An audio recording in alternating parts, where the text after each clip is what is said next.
በኢትዮጵያ ኦርቶዶክስ ተዋሕዶ ቤተክርስቲያን ማለት ነው አንድ ጊዜ የሆነ የኢየሱስ ክርስቶስን ምልጃ ትቀበላለች አትቀበልም? ክርስቶስ በምድር ላይ ያለ ምልጃ ፈጽሟል የሚለውን እንቀበላለን።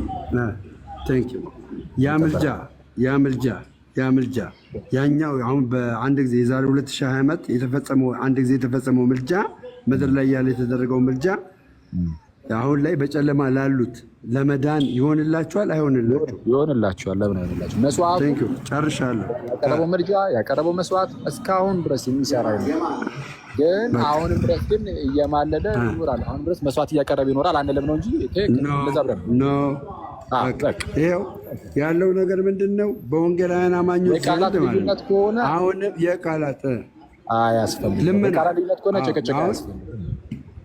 አሁን ለምሳሌ የክርስቶስ ኢየሱስ ምልጃ ለማዳን የሚሆን አንድ ጊዜ በመስቀል ላይ የተፈጸመ ምልጃ ነው አይደል? አንድ ጊዜ በምድር ላይ ሆኖ ማለት ነው። ያንን በመስቀል ላይ የፈጸመው ምልጃ እየተመላለሰ አይፈጽመውም። አንድ ጊዜ የተፈጸመው ምልጃ ለዘላለም ሰዎችን ያድናል። ይህንን ነው የምታምኑት?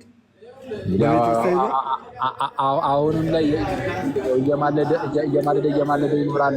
ነገር እምነት ከሌላችሁ